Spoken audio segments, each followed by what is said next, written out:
it turns out that at least 95% of the world is a red ocean. By that I mean a lot of people know about that particular space, people are operating in it, people are competing with each other. It makes sense to focus on that because that's about, or at least 95% of people and jobs and things are. So what we did is we spent probably 95% of our time in red ocean. So they'll say, okay, in a red ocean, you have to outcompete, you've got to get your processes down, you really need to be fast, you need to be a little bit faster, you need to be a little bit better recruiting.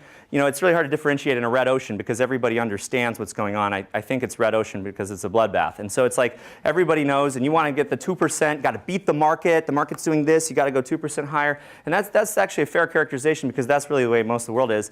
And so, everybody's taking notes and like trying to prepare for the test and all this stuff. And then like near the end of the class, they said, we want to talk a little bit about blue ocean. So when you're in a blue ocean, it means that it's kind of a new market, it hasn't fully developed, and people are not yet sure where it's going to go, but everybody wins because it's a blue ocean and everybody's gathering the opportunities.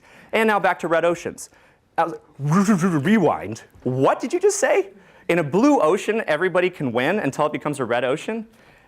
Then the question then becomes, how do I get to a blue ocean? Stop this red ocean nonsense. There may not be very many of them. I should be focused on blue oceans. Let everybody else deal with the red oceans. And so the reason why blue oceans are hard is because people haven't discovered them yet. So you have to be an explorer, and you have to be on the cutting edge of innovation and things that are interesting. And that's why the future matters, is because the future is where the future red oceans is where the blue oceans are today. So you have to care about that to find them. And it's really important to be in a blue ocean, even if what you're doing is joining a company, advising a company, support, whatever. You need to be parts of blue oceans. And the way to find the blue oceans is to talk to other people trying to find the blue oceans with a history of finding them.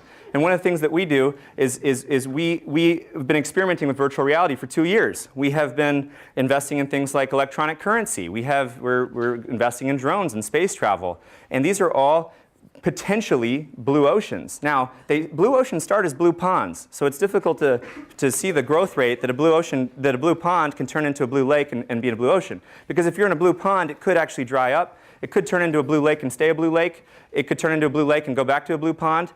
And so it's not as easy as saying, oh, that's blue. It may be blue, but you have to also be seeing the rate at which it's growing. But if you're there and you're in a blue pond and you see it rapidly turning into a blue lake and then it turns into a blue ocean, you may have just found something great for your career. And if you're in a red ocean, I really urge you to just swim to the blue pond. It may seem like it's smaller, it may seem like it's not as great, but it is the proverbial be a big fish there and try to figure out not only where it's going, but help build where it's going. It is the fish in the blue ponds that build the blue lakes.